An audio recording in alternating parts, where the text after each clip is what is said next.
time evolves and comes to a place where it renews again. There is first a purification time, then there's renewal time. We are getting very close to this time now. Everything is coming to a time where prophecy and man's inability to live on earth in a spiritual way will come to a crossroad of great problems. It's the Hopi belief, it's our belief that if you're not spiritually connected to the earth and understand the spiritual reality of how to live on earth, it's likely you will not make it.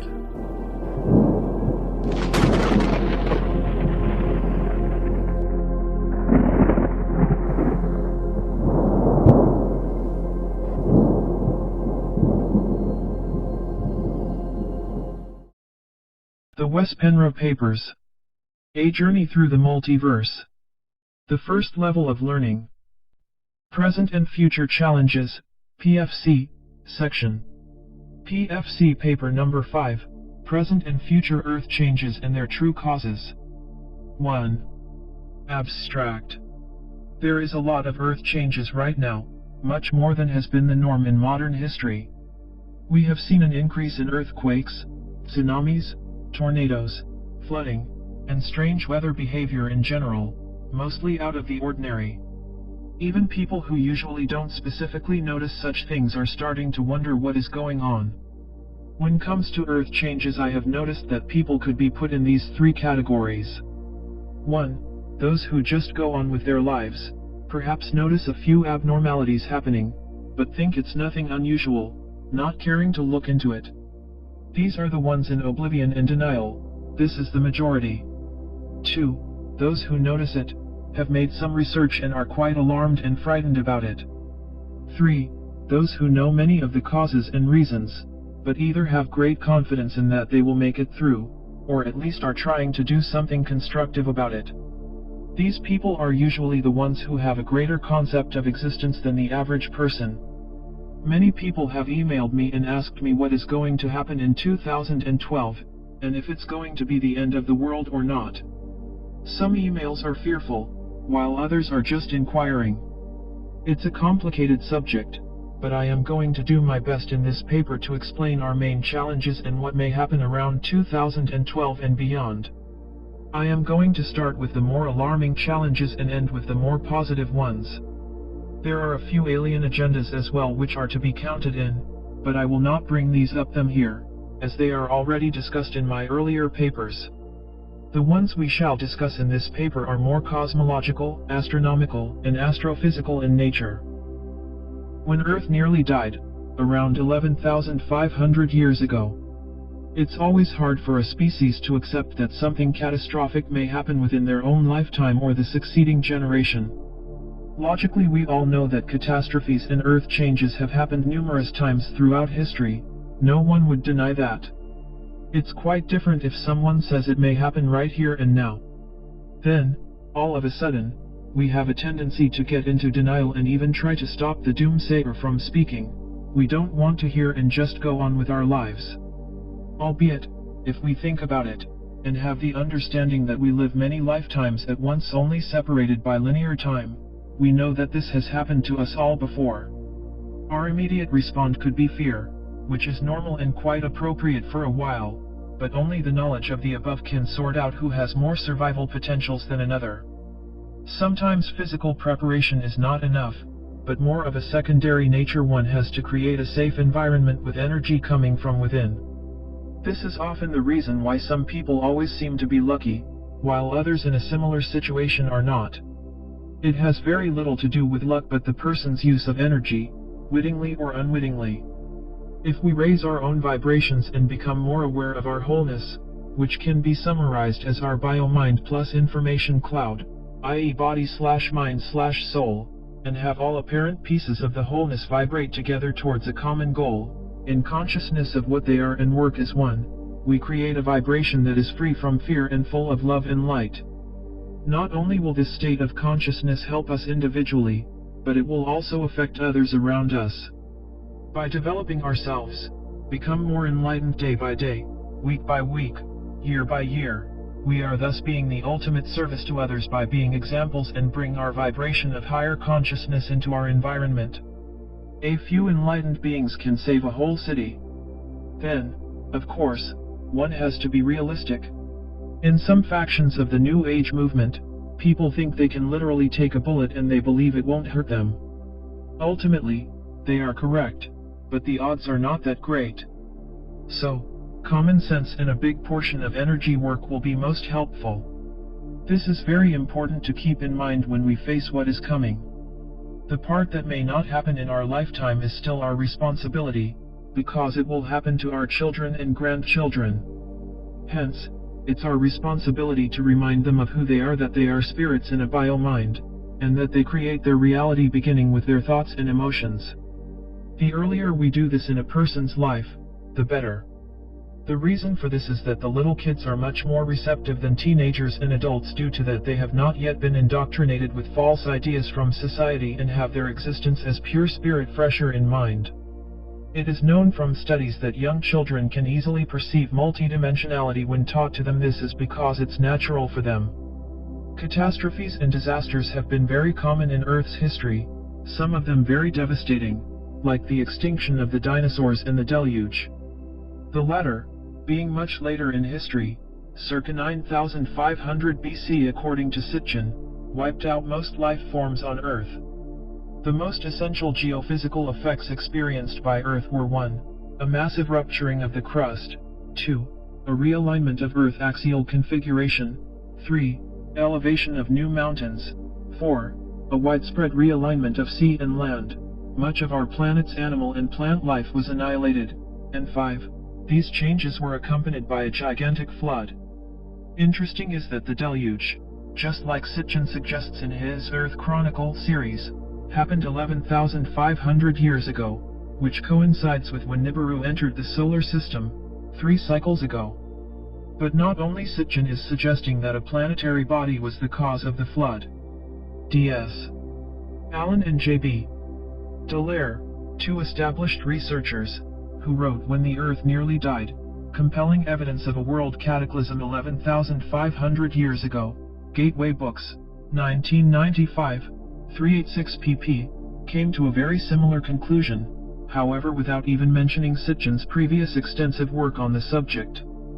They are describing Marduk, Nibiru, the radiant visitor from interstellar space, spewing great jets of fire from time to time, and of its breakup of a major planetary neighbor of Mars, Tiamat, and its subsequent departure sunward with a great mass of the stricken planet's debris.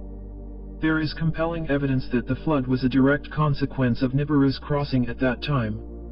Other great catastrophes in the more distant past, like the extinction of the dinosaurs some 65 to 66 million years ago, have been lively debated as of what could have been the cause. Although the mainstream explanation for the sudden disappearance of the dinosaurs is currently that Earth was hit by a large meteor which changed Earth forever, which could be true, it could as well have been the passing of Nibiru, just the same. If so, the meteor theory is not so far-fetched, as chunks of a Nibiru moon has separated from its main body during passing and fell down on Earth, Mars, and our own moon, which is not our moon, by the way, but that's another story. Not all encounters with the incoming planet have been devastating, though. It depends on its slight changes in orbit, which sometimes has been natural, from what angle it enters the inner solar system, but it has also been due to aliens watching over their living library, helping us through the otherwise very devastating Nibiru crossings. How Earth has been saved from Nibiru's gravitational field as well from other major spatial events will be discussed later in this paper. Which brings us closer to the discussion what will happen this time when Nibiru pays a visit, some 60 to 100 years from now. 3. Planet X, Nibiru. The effects of the incoming subjects that have to do with catastrophes and threats to mankind, which can potentially instigate fear in the receiver, are the ones I always dread to write. I really have to force myself. Analytically I know that it has to be done, but I'd much rather stick to more uplifting writing. Still, if I ignored it, my attention would go on it constantly, understanding that people need to know, or I'll do them a disfavor. And remember while reading the following that we do have choices and that there are solutions to any problem. I will go over the ones I can think of in the solution papers, so I hope you will stay with me until then. There was a time when I didn't think Nibiru is going to affect us in any greater sense, if it even exists at all. However, intense research has made me convinced that it really is quite an issue. It is not going to wipe out humanity, but its passing through our solar system is going to affect us to such a degree that many people will not survive. This may sound like fear-mongering to some, but I think it's more honest to share the truth with you, rather than suppress it, like they have done the media and in the higher echelons of society. If we face our real challenges, the ones that matter, for what they are, we can do our best to work in unison on a solution. If we are oblivious, we are going to be taken by surprise, and we will not like it then, wishing we would have known. The global elite certainly know at least some of what is ahead of us and they are preparing. Many who have read books and articles by true and honest reporters have seen evidence of the elite building bunkers, and whistleblowers are coming out reporting that some of the higher-ranking elite members and their families are preparing to move underground to survive. Some may even hope to move off-planet with help from alien allies. Little do they understand that bunkers and underground facilities won't help them much when Mother Earth is shaking in her transition, in great pain in her efforts to give birth to a new world, while responding to the wounds and pain we are creating by sticking holes in her veins, oil extraction, cutting off her source of oxygen, exploitation of the rainforests, destroying her auras, the atmosphere, with pollution so that she loses her multidimensional connections, and by misusing negative energy, unwittingly but stupidly destroying nuclear power stations, doing nuclear bomb testing, and so much more. The list goes on, and we, the people, just let it happen. We may disagree to what is being done to Earth, but that doesn't do much good. And this is just what we humans are doing, and does not include outside forces. However, the reason I brought up the issues in the last paragraph is because the more negligent and brutal we are to Mother Earth, without whom we wouldn't be physically alive, the worse the karma we will bring in from outside. Some of these outside threats have natural causes and are just part of the cycles of the universe, but depending on how we are moving our energy here on Earth is directly equivalent to how well we will survive future events. We, as a human species, have a lot of energy work to do to help calming the forces of nature. With this said, let's return to Nibiru. According to Zechariah Sitchin and other researchers, Nibiru is on a 3,600 years orbit around our Sun. Every time this giant planet, 5 times the size of Earth, enters our solar system, the gravity pull is very significant and affects all the planets in one way or the other. It comes in from the south, at an angle, and will at its closest pass between Mars and Jupiter, figure 3. This, however, is close enough to create great Earth changes. At the time this will happen, we will see what appear to be 2 suns in the sky, Nibiru being one of them and our natural sun the other. The evidence of this planet being a part of our solar system and now on its way to hit us again after 3,600 years is overwhelming. Not only did Sitchin do a good job with documenting this from his translations of the Sumerian tablets, but if we look back in history, we can see that major Earth changes happened approximately every 3,600 years. This, of course, coincides exactly with Nibiru's cycle. Also, like Sitchin and other scholars of today say, Nibiru is inhabited by an advanced species of giants, in their own language called A.A.Me. See previous papers, who are to a large degree responsible for creating us, the modern Homo sapiens sapiens, the thinking man, from their own DNA. Now, how can a planet, which is supposedly many times larger than Earth, have intelligent life?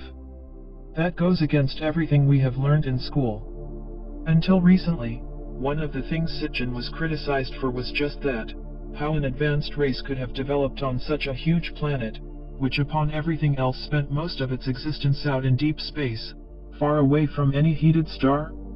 We have evidence that this is the case, nevertheless, which gives us indications of how little we still know, and how rigid we are in our thinking.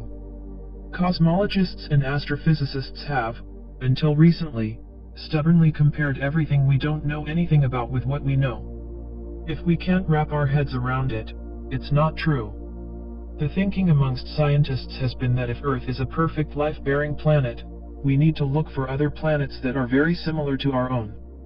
If a planet is not of Earth size or revolve around its sun, which has to be similar in density to our own, within a certain distance, it's out of the question that it can contain higher life forms. Science is still quite rigid about this in general, but lately a new way of thinking has started to emerge. Here is an excerpt from an article at space.com from May 10, 2011, titled How Rogue Alien Planets Could Host Extraterrestrial Life. Interstellar planets might either be rogue planets that were originally born around a star and were later cast out by gravitational tugs of war, or sub-brown dwarfs that formed alone in interstellar space. Scientists have suggested that interstellar planets could support life under or even on their surfaces. It has been speculated that Earth-like rogue planets could have very thick atmosphere that keeps them relatively warm, or moons of giant rogue planets could experience tidal heating and have oceans beneath their icy surface, said planetary scientist Heikki Vanhamäki at the Finnish Meteorological Institute in Helsinki 5.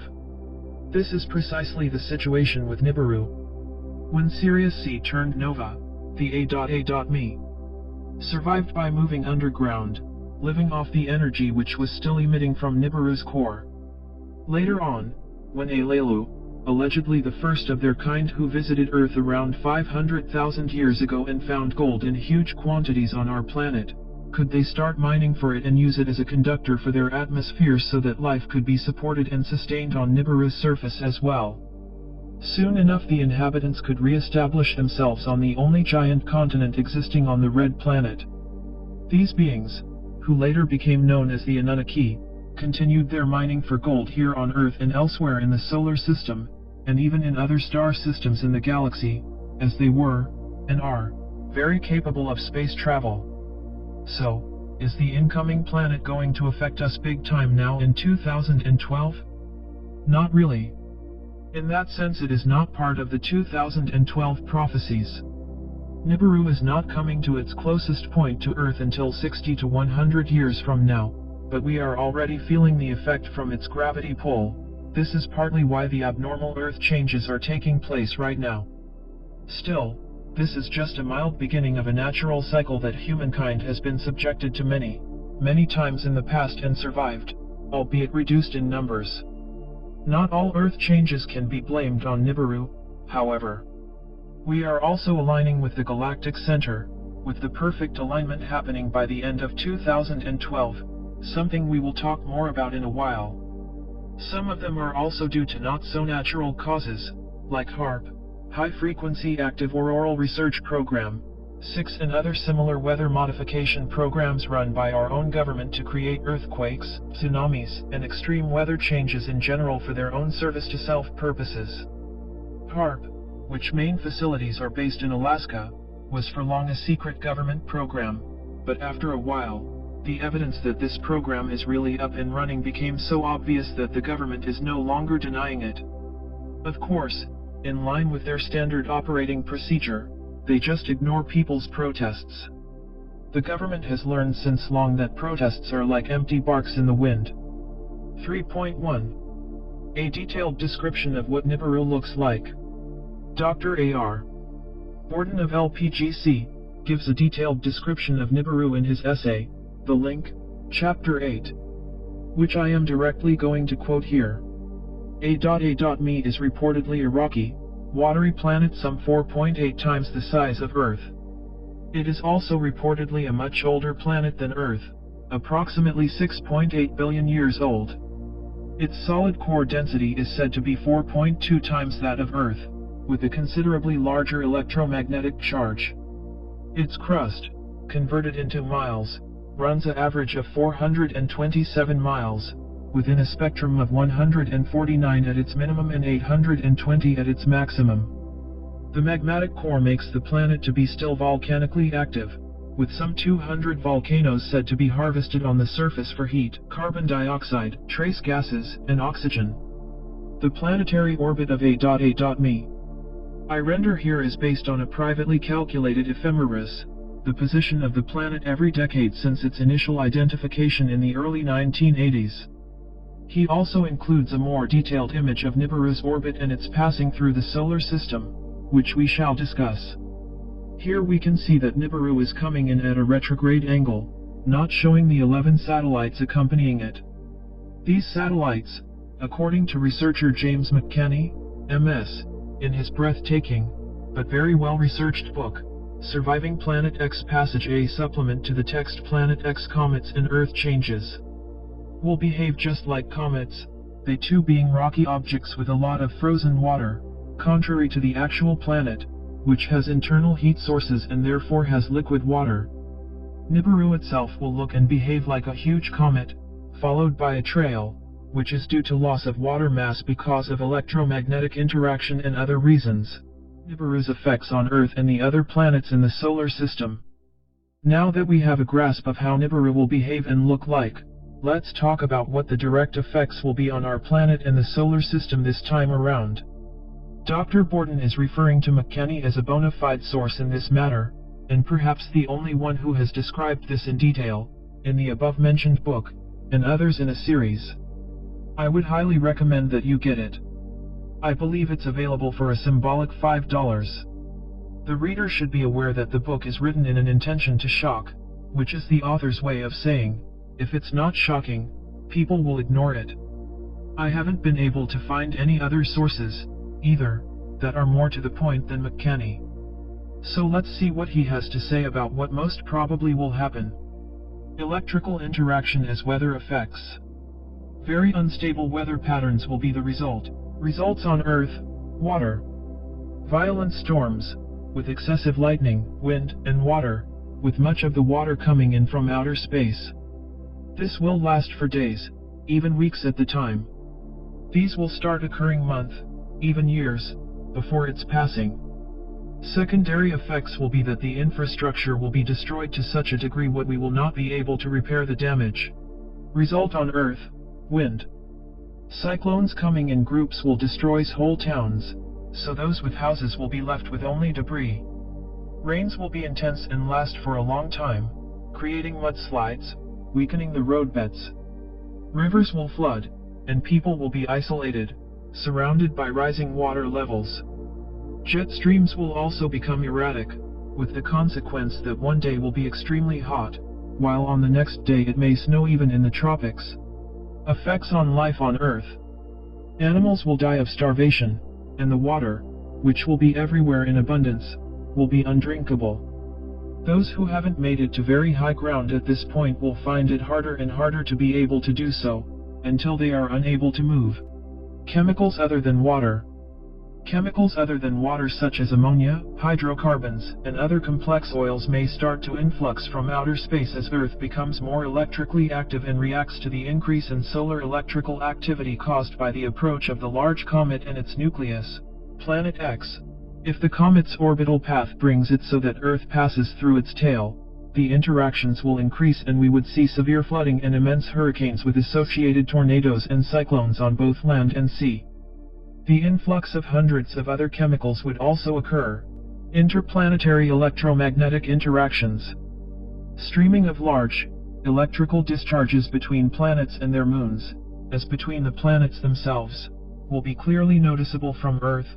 Jupiter especially, with its large electrical interaction with the Sun, will seem to be throwing lightning bolts across the sky. The huge comet will likewise begin to discharge electrically to the other planets, and a huge trumpet-like call will ring through Earth's atmosphere as the searing electrical discharges interact with the upper atmosphere. Colorful auroras will light up even the daytime sky with finger-like dancing lights as the electrical discharges continually interact with the ionosphere. Sharp whistling noises will be as music choreographed with the electrical light show in the heavens. The comet itself will appear as many colors, but through its middle will be an intense blue or purple neon-like light that will be visible in even the daytime sky. This is due to the extreme amounts of electrical currents flowing through the comet as it interacts with the Sunday. If the comet is close to Earth, it may at times be mistaken for the Sun or Moon. What it will look like. Historical records indicate that it could be reddish or bluish in color. Magnetic field reversals. As Earth's magnetic field reverses more frequently, large sprays of high-energy atomic particles will pummel Earth's upper atmosphere, causing severe levels of radiation that would cause cancer in large numbers of survivors unless they were properly sheltered. These may also cause gene mutations in the species, causing new or altered animal or plant types to form in a fairly short time. Problems presented by companion objects. There could be one major complication, however. If, as in the past, the large comet is accompanied by companions, these might be large and of planet size themselves, and if they are perturbed away from the main comet nucleus, these too could become captured into the solar system. These then could remain to continually harass Earth as they wander through the solar system for possibly hundreds of years to follow. Temperature and weather. The sun would be blotted out for days or even weeks as the huge comet passed by, and Earth's temperature would fall rapidly. Heavy rain would turn into snow and cover numerous parts of the globe, forming glaciers. Animals would be quick frozen into these glaciers and would be perfectly preserved for thousands of years to come. Our moon would likewise flood and experience the same effects, although it does not have an atmosphere like Earth. Fire and brimstone. There could be the possibility of meteor streams coming into Earth's atmosphere and seeming like a rain of stars from the heavens. Mixed with the influx of hydrocarbons in the atmosphere, this would be the fire and brimstone spoken of by the ancients. Possible secondary effects. One example is that all the vermin, bugs, snakes, frogs, locusts, bats, etc., would be forced to come to the surface and out of caves, and historical accounts say that they covered the earth as one of the plagues. The ancients also tell us of the water turning to blood, which must have been due to a chemical that polluted the waters. The vermin are forced out due to the electrical currents set up in the mantle of the earth. If the comet comes close enough to the earth to make a direct electrical attachment, then those in the immediate area where the snake-like electrical current would touch Earth would see a huge pillar of fire, as if a vast cyclone reaching into the heavens. The air would reek of ozone, and the pounding noise would scorch the Earth and deafen those within hundreds of miles distance. If the surface gravity of the nucleus of the planet is greater than that of Earth, then the comet could literally suck the atmosphere and oceans off of Earth, leaving it to look like our sister planet Mars. Gravitational effects. The final and most severe Earth changes would occur if the intruder passed close enough to Earth to cause gravitational effects. There has been a tremendous amount of incorrect information propagated on the internet stating that magnetic fields would couple and cause a pole shift. The real cause of the physical pole shift is caused when a large gravitational wave or impulse passes through the mantle of Earth and basically jerks it around the core beneath.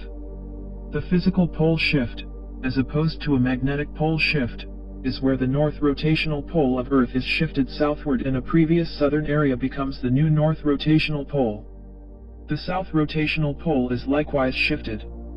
In a previous pole shift, the old North Pole was somewhere just north of the state of Wisconsin, while the old South Pole was in what we now call the South Indian Ocean.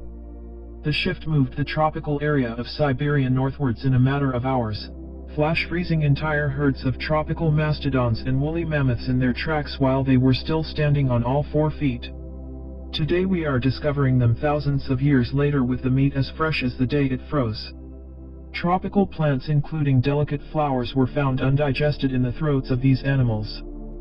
During a mantle shift caused by gravitational impulse of the passing large comet nucleus, tremendous earthquakes develop, and the Earth is recovering from these and adjusting for centuries to come.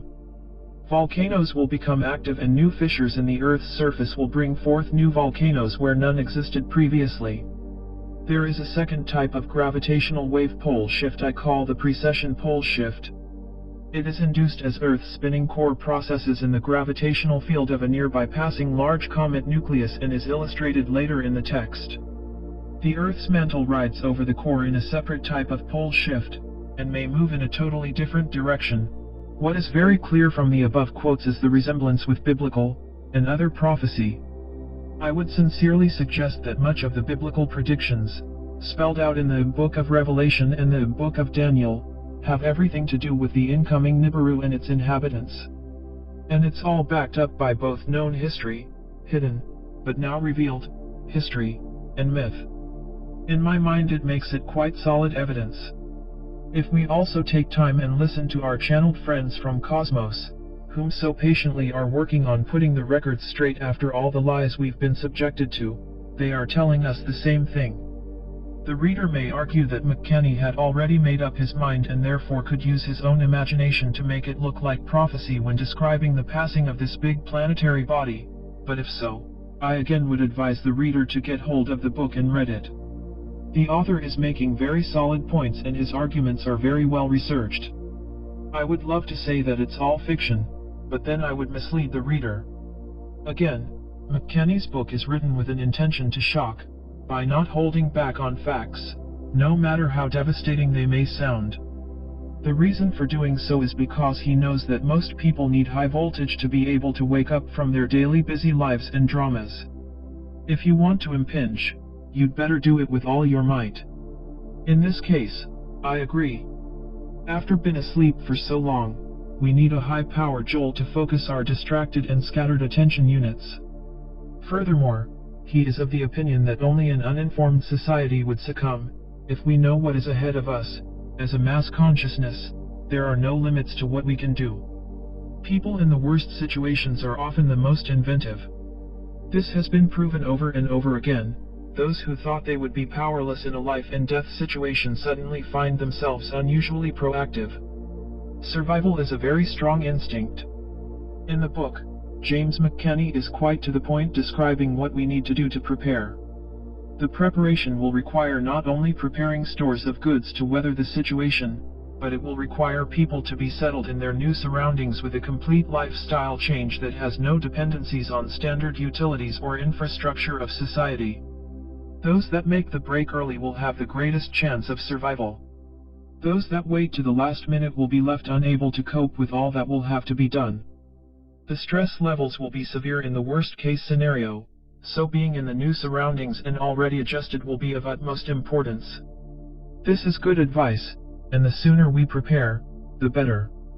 Not only because we stand a better chance to survive in general, but knowing how the Western society in particular reacts to disasters, it would be a great idea if we're already settled and ready to go when things start changing drastically. It's discouraging to see what happens here in the United States and elsewhere in the Western world when disasters hit.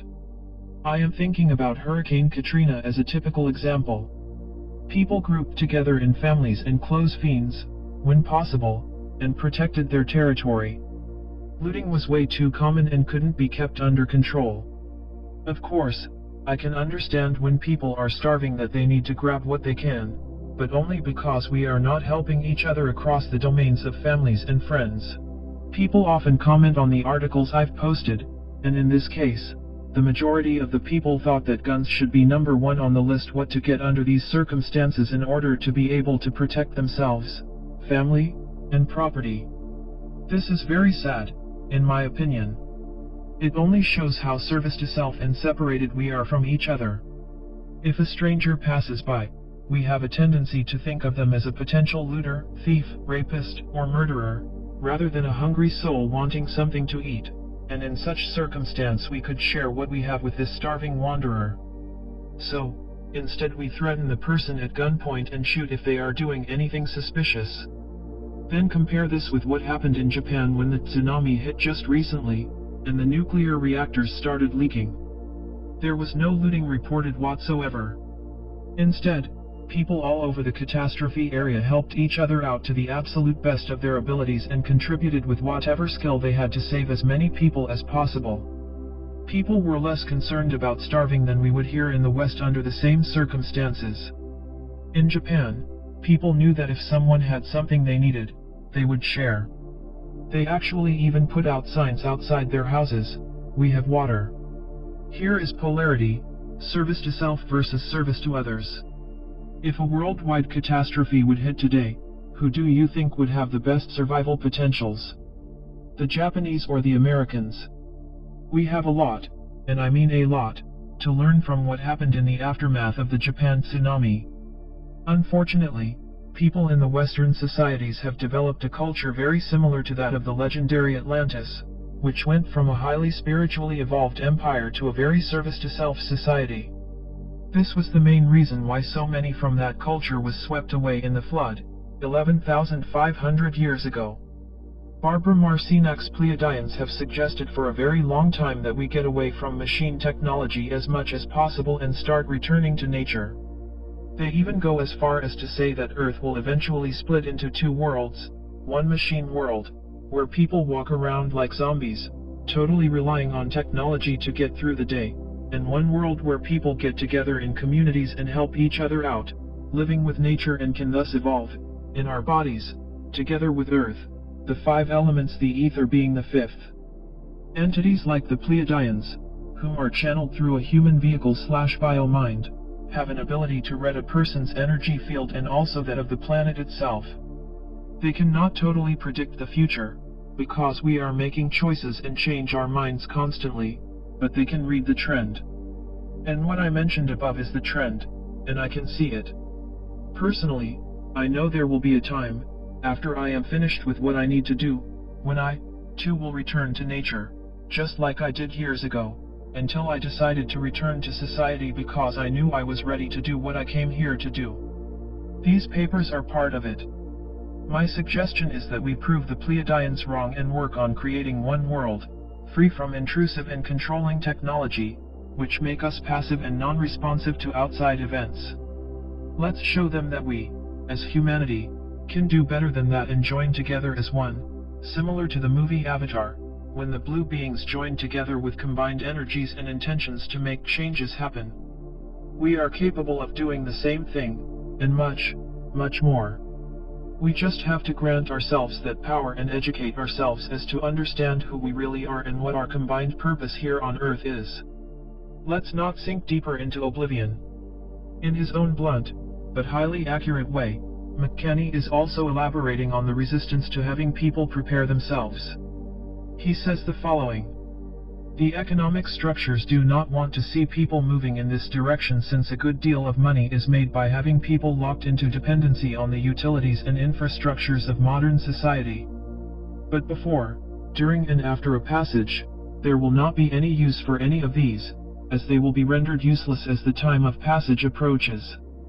Again, we can see the lack of higher consciousness in these so-called brilliant minds who run this planet. What good does their intelligence do, both to themselves and others, if it doesn't contribute to all our survival and evolution? Nothing but unsustainable power that will kick back at them 10 times harder than they themselves hit the ball. This is not some vicious wish on my part, but the application of the universal law called karma.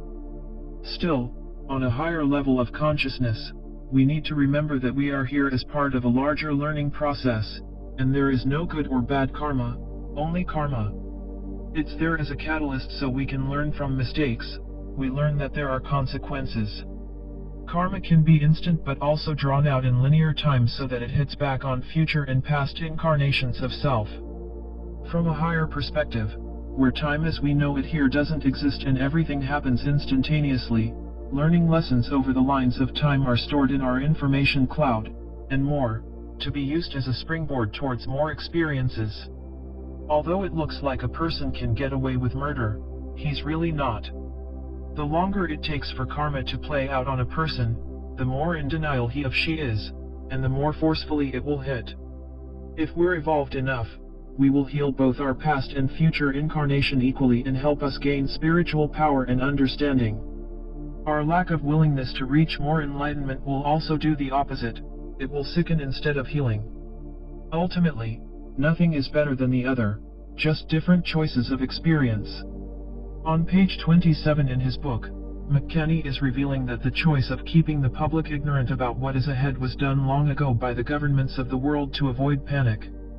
In the meantime, our economies are failing, and instead of letting much of it go and suggest that we all join together in attempts to survive, they are planning for more wars.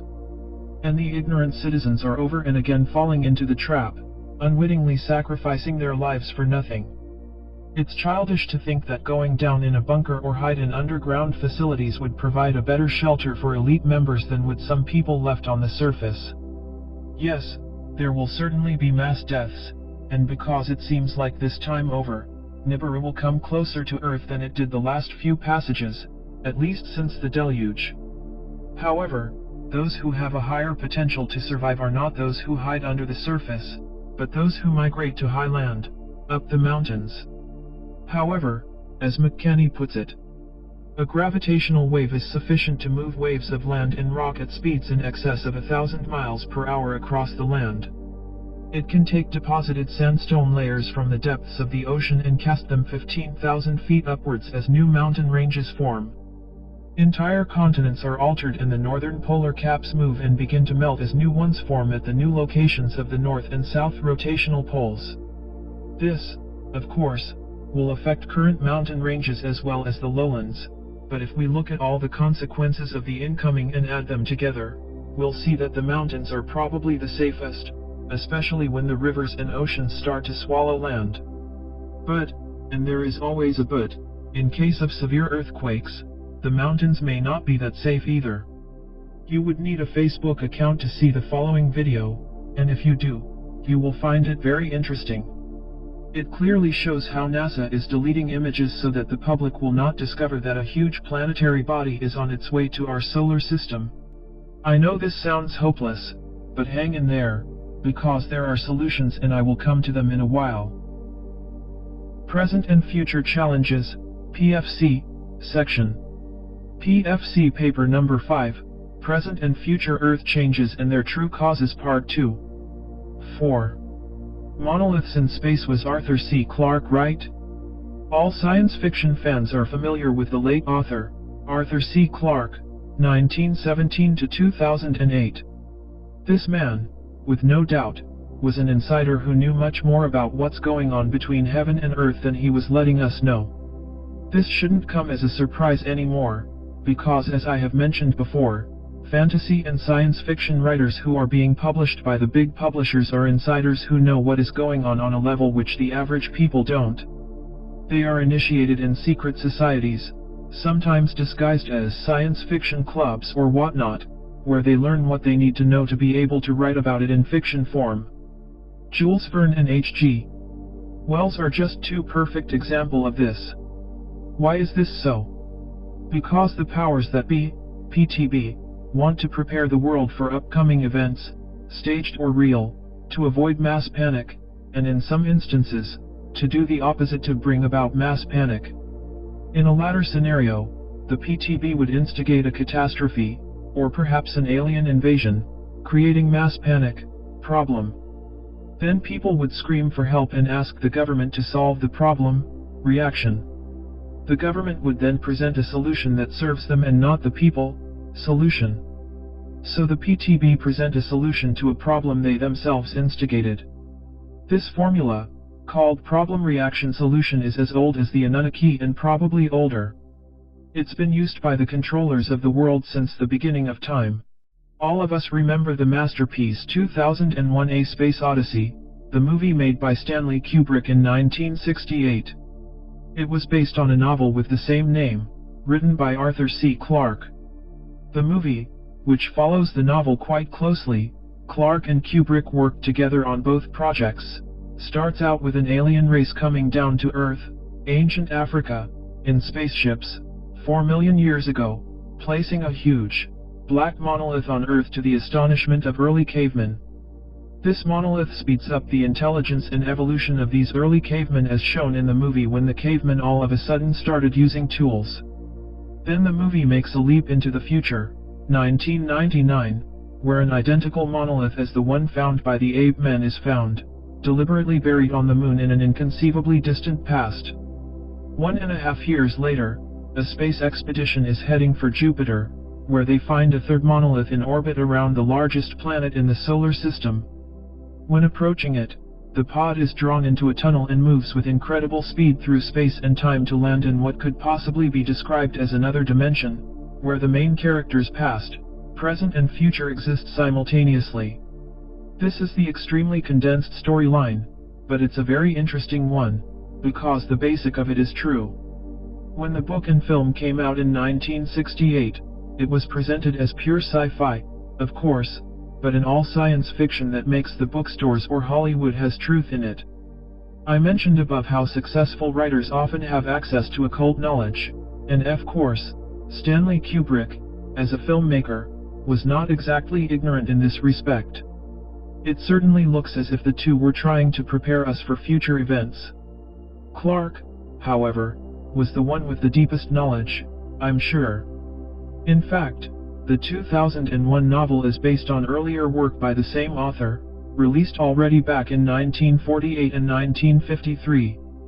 In 1948, Clark released a short story called The Sentinel, and 5 years later, he wrote Encounter in the Dawn.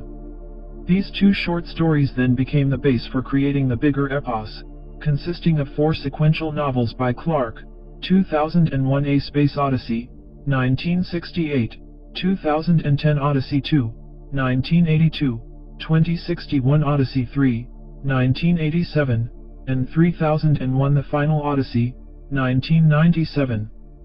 All 4 novels circle around the existence of these monoliths, left behind by an advanced alien race who was traveling around the universe trying to find worlds where intelligent life had evolved, or just begun to evolve. Due to that, they had found out that intelligent life was pretty rare in the universe. They selected worlds with potentials and left monoliths behind, which would speed up evolution, another version of saying that creator gods are interacting with the evolvement on different planets throughout the universe. Eventually, this alien race evolved into non-corporeal, energy-based life form, but left the monoliths behind. Although the monoliths in this story has a different purpose than the real ones, as we shall see, it's a comparison interesting enough to make. Now I am going to show how science fiction becomes reality, backed up by university photos and statements by former astronaut Buzz Aldrin. Finally, we are going to take a look at what these monoliths really are. Photos from leading university, and videotaped monolith statement from famous former NASA astronaut. In an article in the British newspaper, The Telegraph, on August 6, 2009, titled, Mars Monolith Fuels Theories of Alien Life, it's revealed that scientists at the University of Arizona captured an image from a powerful camera on board an orbiting satellite, where an object looking strikingly similar to Kubrick's monolith in the film was showing up. Although the university has no problem verifying that the image is actually a real Mars photo, they discard the idea that it could be a monolith made by intelligent beings. In the article, they are quick to bring up that sci-fi fans are drawing a parallel between the real photo and the monolith in the movie. In normal fashion, the university is trying to debunk any such link. Professor Alfred McEwen at the university says to the Telegraph, layering from rock deposition combined with tectonic fractures creates right-angle planes of weakness such that rectangular blocks tend to weather out and separate from the bedrock. It is not that unusual. There are lots of rectangular structures on Mars. It is striking when you see one that is isolated, but they are common. One has to have a wild imagination to think that the university image is a natural phenomenon. Sorry, Professor McEwen, but I think that you are the one writing science fiction more so than A.C. Clarke. Moreover, just to make sure no conspiracy theorist will make a good point, the newspaper article is also mentioning Buzz Aldrin, the veteran astronaut, going live on C-SPAN, telling the audience that there is a monolith on one of Mars' moons, Phobos. They are explaining it by saying it was a fundraiser to be pumped into space exploration. Interestingly enough, in the tradition of professional debunkers, the newspaper doesn't say Aldrin is wrong, they just say that it was a fundraiser. Very clever. Here is the video and a link to my own blog posting on the subject, so you can hear Mr. Aldrin in his own words. Buzz Aldrin has been on air before, talking about UFOs and aliens. Quite recently, he went on air talking about the UFO they saw on their trip to the moon with Apollo 11 in 1969. This is real footage and the commentary made by a senior scientist. Furthermore, we get to hear real conversation between Houston and the Apollo ship. Aldrin is trying to tell us something, and he is not alone. It's well known that he used to suffer from depression and alcoholism, however, seeming to be sober these days. But he is pretty sober in both these interviews, and I have no doubts he's speaking the truth, although it's just a tiny part of what he really knows. 4.3 Reports on Monoliths in Space. Dr. Richard Boylan is a UFO researcher who is working on having the government disclose the UFO phenomenon and that the aliens are already here, ready to work with us to become galactic citizens. He has a lot of followers, just like Dr. Stephen Greer, who started the Disclosure Project back in 2001. Like I've said in an early paper, I have some problems with that they are both accepting all aliens, no matter who they are, where they come from, and what their motives may be. They more or less say we should welcome them all with open arms, claiming that they all have our best interest in mind. This, of course, is not true, as they all have collective and individual imperatives, just like us. However, if the collective imperatives are counter-survival in comparison to our own, we have a problem. As I have documented in my papers, there are aliens out there of all kinds. We can't just bluntly accept everything they are saying. Aside from that, Dr. Boylan posted an article which caught my interest. Here he is talking about an anonymous informant from the NSA, who reports to Dr. Boylan that the Apollo X crew saw a monolith in space. A second informant, Dr. Michael Wolff of the National Security Council, confirms the first source, according to Boylan. He further says that this is not a leak, but based on planned releases of information. Stafford, Cernan, and Young, the three astronauts of the Apollo X crew, apparently saw a monolith, similar to, but smaller than the one in the 2001 movie. Still, they were not the first humans in space spotting these monoliths. Cosmonaut Yuri Gagarin saw the same thing, says Boylan, back in 1961.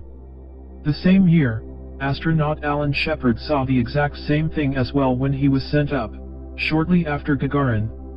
Apollo 10, years later, filmed it from every angle. Apparently, it acted like a communication device, with a message imprinted on it, revealing which alien races put it there. Interestingly enough, Boylan tells us that the monolith was brought down to Earth in 1972 to be studied in detail. Michael Wolff is elaborating on this by telling us that this monolith emitted both sound and light, like if it was really communicating. Supposedly, Dr. Carl Sagan was working on this project as well. Everyone who was subjected to the monolith over a long period of time developed cancer. This killed both Dr. Wolff and Dr. Sagan, eventually. Boylan's first information thinks there are more monoliths like this out there in space, acting like postcards. However, as we shall see, they are not postcards, but something entirely different. 4.4 What the off-planet monoliths really are. In the beginning of 2011, members of LPGC, including Dr. A.R. Borden, went to the annual Link meeting at an undisclosed location to meet with aliens from a number of different planets to discuss the problem we as human species are facing, as well as to function as observer members, taking part of what other off-worldly groups, not being parts of any governmental, GovOrg, bodies, are facing. Link meeting at an undisclosed location to meet with aliens from a number of different planets to discuss the problem we as human species are facing, as well as to function as observer members, taking part of what other off-worldly groups, not being parts of any governmental, GovOrg, bodies, are facing. To read more in detail about this group and the basics on how it works, see Drive. A.R. Borden's essay, The Link, beginning of Chapter 6. This meeting lasted for 9 days, and I have taken part of the full report from this particular gathering. Although most of it will be revealed in public when time is right, I can give out a few bits and pieces, and about the monoliths in general. The report I've seen is very detailed, showing exactly who was in the meeting, and from which star system they come. It even tells you what they look like. The monoliths are placed in space by alien species to stabilize the orbits of planetary bodies. These items, as Dr. Borden describes in his report, are located along the pathways of all major astronomical objects up to the 7th planet, which would be Uranus. There are also nodes along all gravitational boundaries between astronomical objects to further strengthen the gravitational field. This setup worked quite well during the last passage of Nibiru, 3,532 years ago. Dr. Borden goes on in the report with more scientific details about how this all works on a physics level. Due to that, this report is in circulation amongst other scientists who did not attend the meeting. I am not a scientist myself, and can't understand all of the jargon, but the concept is pretty clear. The monoliths in space, on Phobos and other planets, are put there as gravitational stabilizers. If this hadn't been done in a distant past, life on this planet would most probably have been extinct by now, or back to a very primitive level because of incoming objects like planets, comets, and asteroids clashing with Earth once and again. Aliens in general normally don't interfere with our progress and experiences here on Earth, but they are protective of the living library, the great experiment.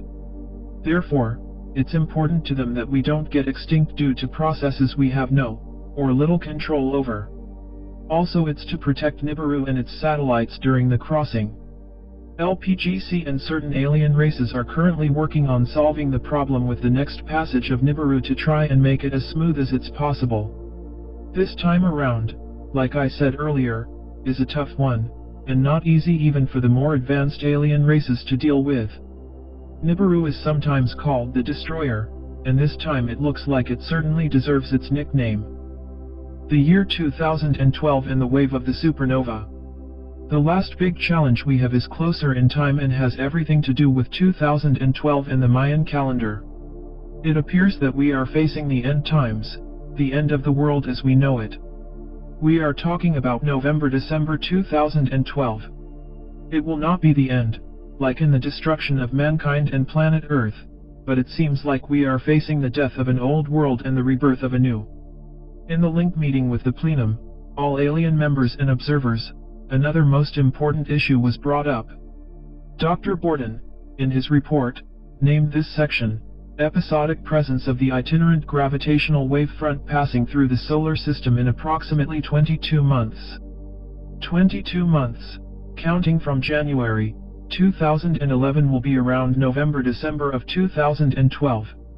According to what members of the plenum told the LPGC members, a wave of a supernova is going to hit the solar system around this time.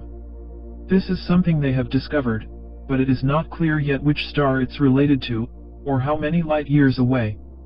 This gravity wave is not electromagnetic in nature, and depends upon dark energy for its sustenance and involves time in a most unexpected way.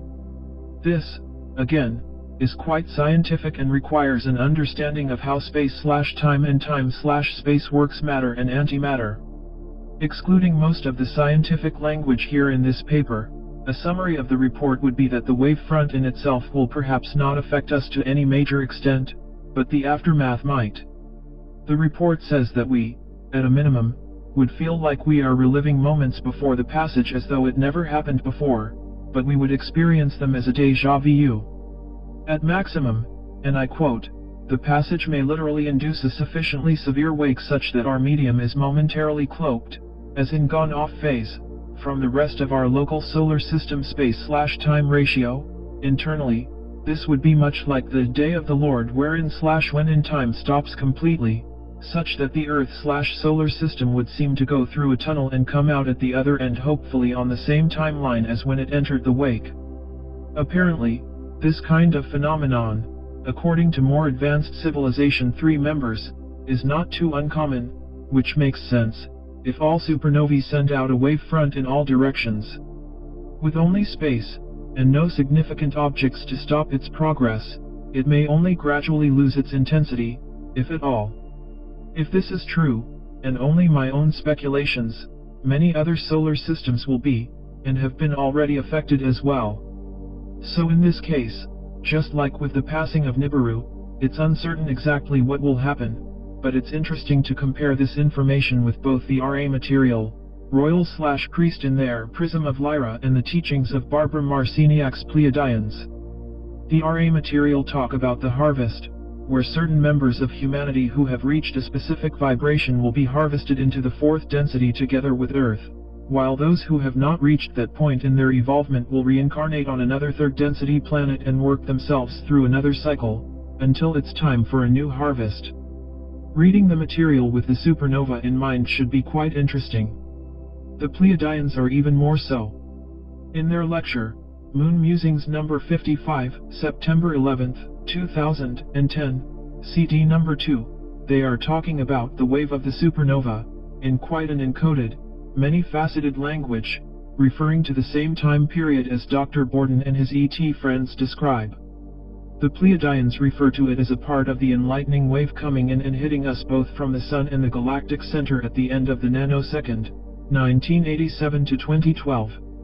The effects of this wave will be that those who are ready for it and have done their homework, meaning educating themselves, raised their vibrations and had their chakras opened and DNA at least partly reactivated, will find themselves in a far better situation than ever before, while others, who are living in ignorance and oblivion, may have a very hard time, because time as we know it is speeding up exponentially right now, and if we don't have our ducks in a row, our issues, or karma, will hit us in the face much more severely than normal. So, is this true? I would say it is, because I can see this happening all around me, and it happens to me as well. The issues we have put aside and don't want to deal with will pop up right in front of our faces with full force until we confront them and deal with them. The key to survival, because many will go insane and die, according to the Pleiadians, is to be able to keep our higher vibrations in spite of the chaos around us, and be an example for others, and just by being us, we help increasing the vibration on those in our environment. Then, in the prisms of Lyra, Royal, and Priest are telling us, like I explained in a previous paper, that the stars/suns in this universe are the founders in one of their many forms, and I would suggest that when a star is exploding into a supernova, the founder is basically separating itself into smaller pieces of self and spreads its awareness over cosmos, perhaps with the intention to take other forms. And on this divine wave, many layers of information are carried. So, the wave of the supernova may be a mixed bag. Whatever will happen, it's going to be the end of the time we live in, and the beginning of a new. Personally, I look forward to it.